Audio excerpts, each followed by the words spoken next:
Mathilde, amydalectomie. Amydalectomie.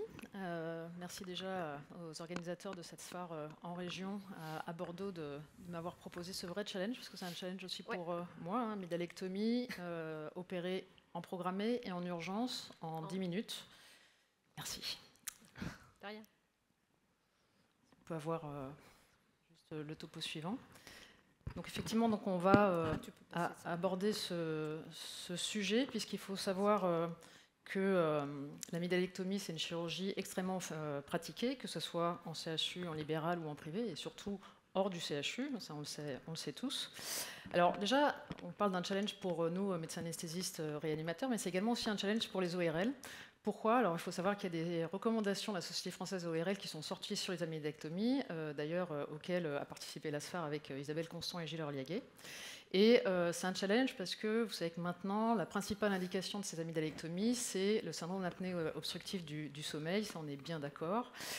Par contre, il se pose encore aussi des questions, puisque dernièrement est sortie là, en décembre 2023 une étude dans le JAMA qui a comparé en fait deux attitudes, soit attentistes, soit interventionnistes, donc soit ils opéraient des amygdales, soit ils les surveillaient pendant 1 an. Et en fait, le résultat de cette étude pose pas mal de questions, puisqu'ils ont vu que sur leur objectif principal, qui était des fonctions cognitives, avec notamment des troubles de l'attention, qu'on opère ou qu'on n'opère pas, il n'y avait pas de différence significative. Alors, il y avait d'autres différences significatives sur notamment la qualité de vie, la qualité du sommeil, mais en tout cas, ça entraîne une réflexion qu'ont les ORL, et je vous invite à discuter avec les ORL en disant, en fonction du risque, on va voir les risques que posent les amydalectomies, que ce soit en programmé ou en urgence, peut-être que ces indications ne sont pas valables pour tous les patients. Certains, bien sûr, méritent d'avoir une amydalectomie. Alors, c'est un challenge dans deux situations, la situation programmée et la situation urgence. Pourquoi? Alors, pour ces deux situations, on a quand même des situations un petit peu communes, des risques communs. Notamment, on l'a vu, c'est une chirurgie à risque de complications respiratoires, ça c'est bien noté. Attention au management des voies aériennes, que ce soit en termes de ventilation, on va le voir, ventilation difficile, voire aussi d'intubation difficile, ça c'est important, que ce soit en programmé ou en urgence. Et puis pour le programmer, il va falloir évaluer la sévérité en fait, de ce syndrome d'apnée obstructive du sommeil, puisque en fonction de cette sévérité, on va pouvoir faire soit de l'ambulatoire, soit il va falloir surveiller de façon continue le patient. Et puis on a aussi ce challenge de l'analgésie, on pourra en discuter. Pour les urgences, on le sait, deux risque hémorragique, un risque d'estomac plein avec les conséquences que ça peut avoir. Alors nous, on va faire une évaluation préopératoire, on va manager en péropératoire, mais aussi en post-opératoire. En préopératoire, est-ce que finalement ces patients sont vraiment en risque de complications respiratoires? Là, je pense qu'on pourrait poser la question, vous avez tous la bonne réponse, et oui, on l'a vu avec Karine, et ça c'était montré dans la littérature, la chirurgie ORL est un facteur de risque indépendant de complications respiratoires. Alors, est-ce que finalement, en préopératoire, on va pouvoir agir? Est-ce qu'on va pouvoir prévenir ces complications? Eh bien oui, dans les recommandations ORL, comme pour d'ailleurs dans les recommandations des voies aériennes de l'enfant, SFAR DARPEF en 2018 pour l'enfant enrhumé, il est recommandé de réaliser une prémédication avec un aérosol de salbutamol. Et ça, il y a une belle étude de notre amie Britta australienne qui a montré qu'un aérosol en préopératoire permettait de diminuer les complications respiratoires, notamment le laryngospasme, le bronchospasme, complications à risque, comme vous l'a dit Karine. Alors on va aussi essayer de rechercher ces facteurs de risque de complications respiratoires.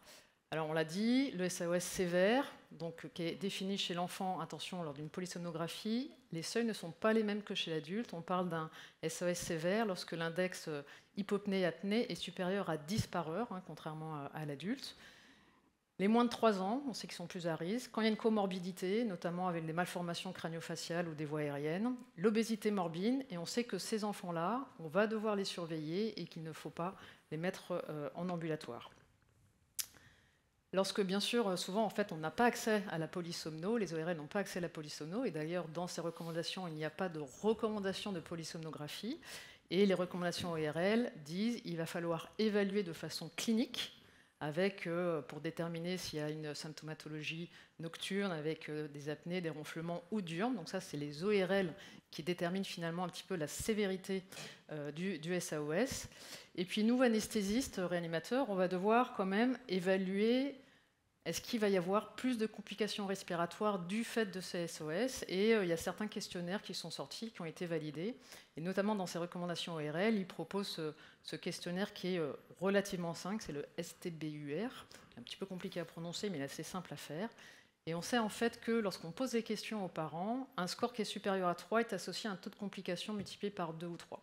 Donc attention, on va pouvoir sélectionner ces patients et surtout les surveiller de façon probablement un peu plus intensive en salle de réveil et en post-opératoire pour essayer de déterminer s'ils vont faire les complications respiratoires post-opératoires. Alors en périopératoire, plusieurs étapes. Comme on l'a dit, il va falloir prédire ces complications, on a ce questionnaire, mais est-ce que finalement au moment de l'induction, voire en entretien et surtout au réveil, est-ce qu'il y a certaines situations qui vont nous faire dire « attention, cet enfant va développer des complications respiratoires ». Et on sait, il y a des études qui l'ont montré, que finalement les difficultés qu'on peut avoir à l'induction, notamment d'obstruction, de désaturation, et aussi lors de l'extubation, et également en salle de réveil, quand les enfants sont très obstructifs avec une nécessité d'oxygénothérapie en salle de réveil, ceux-là, on sait qu'ils sont à risque de complications, il va falloir vraiment bien les surveiller. Quid de l'induction? Alors, il y a une étude qui est sortie en 2018, le titre est assez accrocheur et la conclusion aussi, mais je vous invite à lire vraiment dans le détail cette étude. C'est encore une étude de Britta. Bon, j'arrive pas à dire le nom de famille, donc je l'appelle Britta, mais je ne la connais pas personnellement. Qui est sortie en 2018, et la conclusion, c'était qu'une induction par voie intraveineuse permettait de diminuer les complications respiratoires par rapport à une induction par voie inhalée. Alors, la conclusion était un petit peu perturbante pour nous anesthésistes qui faisons beaucoup d'inductions inhalées. Mais quand on regarde un petit peu finalement les détails, lorsqu'il y a un symptôme d'infection des voies aériennes supérieures, là peut-être il faut se poser la question de pratiquer une induction intraveineuse, alors que là il n'y a pas de différence significative entre les deux modes d'induction lorsqu'il n'y a pas de symptômes, notamment des infections des voies aériennes supérieures. Donc en tout cas pour ces enfants qui sont à risque de complications respiratoires, on peut se poser la question, je ne dis pas qu'il faut absolument faire une induction intraveineuse, mais on peut se poser la question si bien sûr la voie veineuse périphérique est facile a priori à poser, ce qui n'est pas le cas forcément de tous les enfants. Un point sur le management des voies aériennes supérieures.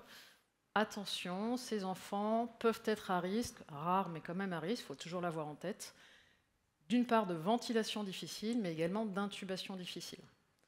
Donc ça, si on le sait, ça veut dire qu'on va anticiper, qu'on va avoir un algorithme propre à chaque établissement, avec aussi le matériel, qui sont d'ailleurs dans le cadre des RPP.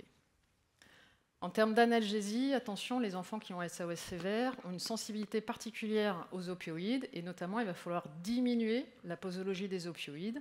Ça a été bien démontré dans plusieurs études. Donc attention à ces enfants qui sont à risque finalement d'effets secondaires des opioïdes, avec notamment des dépressions respiratoires.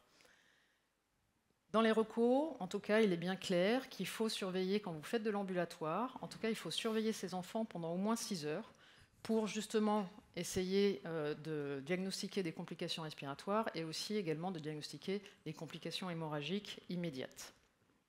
Alors en termes d'analgésie, je vous renvoie à ces RFE ORL. D'ailleurs, je crois que le tableau, c'est Isabelle qui l'a fait. En termes d'analgésie, on a plusieurs options. Je vous laisse les lire, on pourra peut-être en discuter. Une option avec des anti-inflammatoires, une option avec tramadol.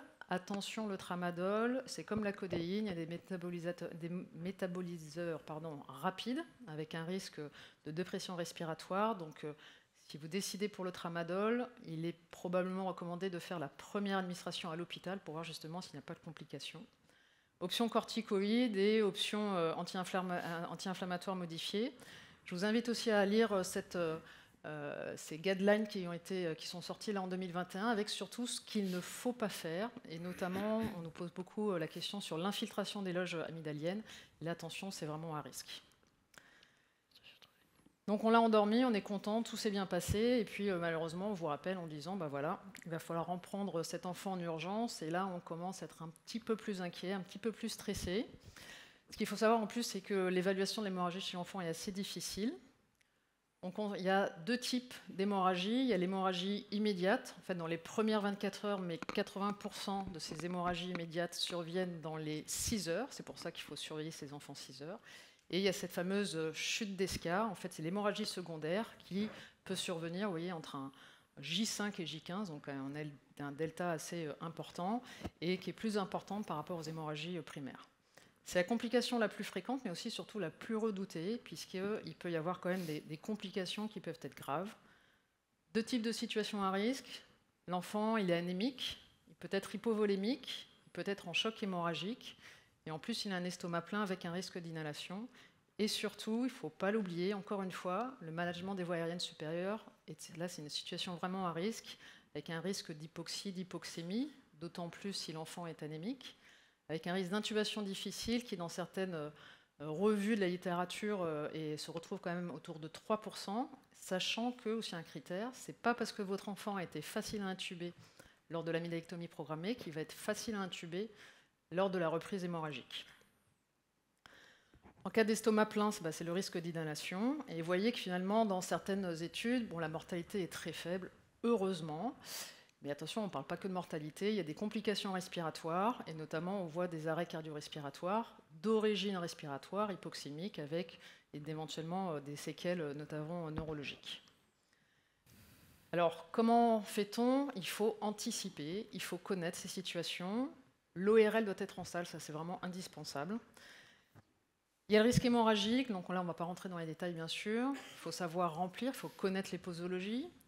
Transfuser avant si besoin, si l'enfant est vraiment instable sur le plan hémodynamique et s'il ne supporte pas, et si possible avant l'induction, pour éviter justement les effets délétères hémodynamiques. Attention à l'équipement, faut connaître la particularité en fonction de l'âge de l'enfant, et là je vous renvoie aux RFE hémodynamiques qui vont vous être présentés avec vraiment tout un tableau pour savoir si l'enfant en fonction de cet âge est hypotendu ou pas. L'estomac plein, on ne va pas en discuter, c'est une intubation à séquence rapide, là il n'y a vraiment pas à discuter. Et puis le management des voies aériennes supérieures, il faut sortir le matériel adapté au poids et à l'âge de l'enfant. On recommande de sortir plusieurs tailles, notamment des tailles inférieures, puisque comme je vous l'ai dit, il y a des risques d'intubation difficile, notamment pour les hémorragies immédiates, il y a un œdème qui se crée et qui rend l'intubation difficile. Le vidéolaryngoscope en salle, et il faut un algorithme. L'algorithme, il doit être... c'est vous, dans chaque établissement, en fonction du matériel que vous avez, doit être réalisé en fonction de votre organisation. Je vous envoie l'algorithme qui a été publié dans les RFE, les voies aériennes 2018, SFAR à DARPEF, il est assez complet. Un petit mot sur, même si ça peut faire peur, il faut toujours envisager la possibilité d'une trachéotomie. Ça fait peur, on se dit, oh là là, je n'ai plus rien à endormir. Pas du tout, c'est juste, il faut anticiper, connaître, et d'ailleurs c'est dans l'algorithme de l'intubation de la ventilation difficile, voire impossible. Il faut y penser parce que quand ça arrive, au moins on est préparé, même si c'est très exceptionnel. Un mot, bien sûr, dans intubation difficile ou ventilation difficile, on parle d'oxygénation. On a parlé à la session ce matin adulte, on parle beaucoup d'oxygène. C'est pareil chez l'enfant.